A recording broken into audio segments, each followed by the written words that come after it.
Friend Like Me from Disney's Aladdin. This is from the Disney for Mallets book. This piece is in the current Trinity syllabus at grade 5 level, which means that you can use it all the way up to advanced higher level. Right, with this one, it's relatively straightforward in terms of sticking and technique. One of the golden rules when we're playing any tube percussion instrument is whatever you're playing, be it a slow melody or fast, get used to always alternating your mallets. You've got two of them, so whenever you're playing fast pieces of music, we've got fast passages or passages that have lots of short notes, quavers and semiquavers. Having dexterity of movement between both hands and having that as natural as possible is going to help. So if we can just, even if we're playing a scale, try and get used to playing it all with one hand. Now those quavers, I mean, you can alternate. Like I said, try and keep it hand to hand as much as possible, but there, if the double can't be avoided, you can still make the rhythm sound smooth. Go for it.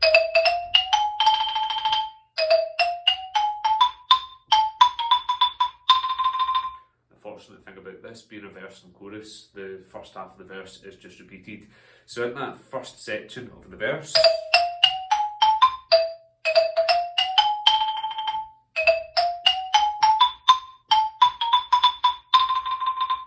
nothing really to be said other than keep your mallets close to the keyboard, make sure you're using small movements. When you're holding the beaters as well, obviously make sure that you've got as much purchase as possible, because that will allow you to have as much smooth motion and swing in your playing.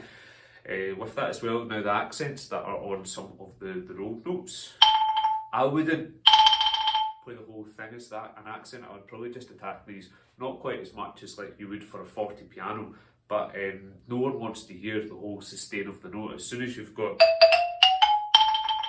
the initial attack on the note, I think that's enough. Okay, then that takes us on to the chorus, which is halfway through the first page. We're just raising our dynamic level up to 40.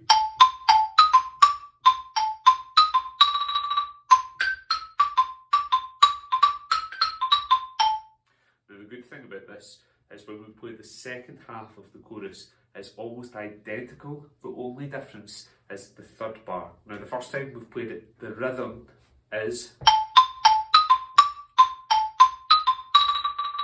Now this time, now I know they're really similar. In that third bar, the first time that we've got it, we've got long, long, short, long, long. But the second time we've got long, long, long, short, long. Now I know it's a really subtle difference, but just make sure that you definitely do have that. And that takes us on to the bridge section. The bridge is where, as soon as we've finished the chorus,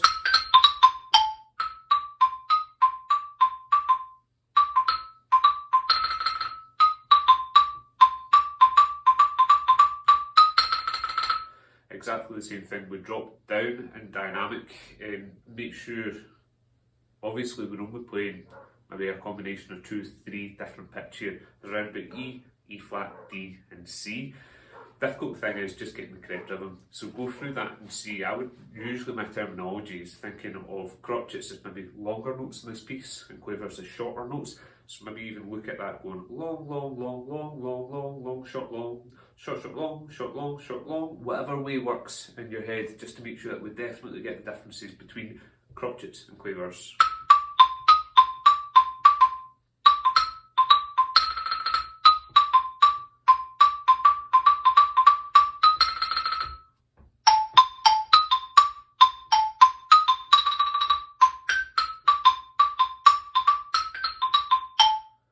And again, exactly the same chorus as the first half, the first time that we played through the chorus. In that bridge section,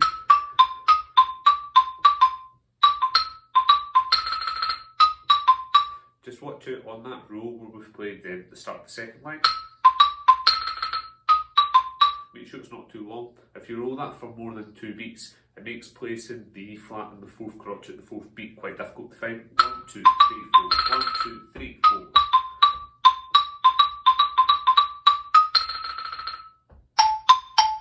Again, get the difference between mezzo 40 and 40 racing the game. Okay, then we've got our little orchestral interlude before we come in, double stopping. So with this technique, what I would try and do is even just learn it with your strong hand first. So if you're right-handed, we're playing in octaves, fortunately all the way through this, which just means you're playing exactly the same thing. So when you've got the right hand sorted, try and maybe imagine that there's a piece of string tied between your mallets, and that whenever you move one, the other's going to move at exactly the same time. If you move one and then move the other, you've got to have sort of your thought process is thinking about 2 different things. But if we're just playing together and then moving in exactly the same space and always keeping an octave, it should make this easier.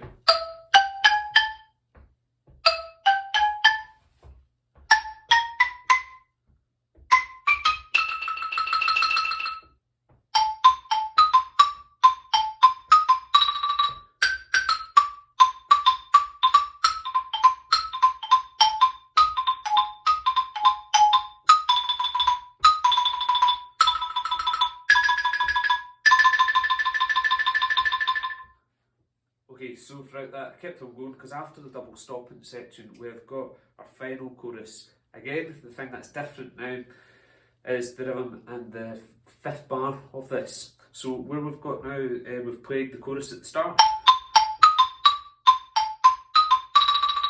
Instead of going C, G is what we would normally do, we're going to go 2 Gs at the start of the section. And the second G that we play is now no longer a crotchet but a quaver. So I've got long, short, long, long, long, short, long, long, short, long. Putting that together.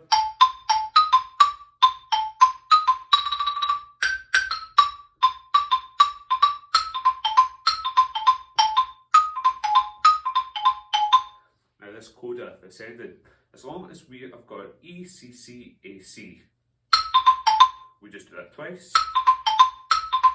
Sticking with that, I'll lead with my right, left, right, left, right. So just always alternate. Do exactly the same thing. Keeping the white notes are C's, but instead of playing E and A naturals, just move them to E and A flats. So we've got the same piece of music 4 times. Twice or naturals, flats.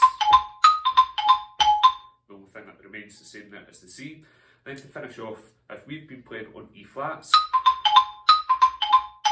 we're still going to stay in the sequence, but now we're going to go to B. So throughout this, the left hand's going to stay in B, and the right's moving from D sharp, E flat, however you want to think about it. natural to G sharp. Now both hands now just move up one place, to C, and then going on to the end of the piece, we've got our little interlude. And it says with the glissando octave up, so instead of striking the A here, we're moving up to our highest A and we're sliding down to A in the middle of the instrument. Now, what I tend to do is aim for the top note and the bottom note of the interval, so you're going to play it with one hand, with a strong hand. The other one could just slide between. And that way you can get an even more effective gliss because you can slide past the note. Great, and that's it for Fred Like Me.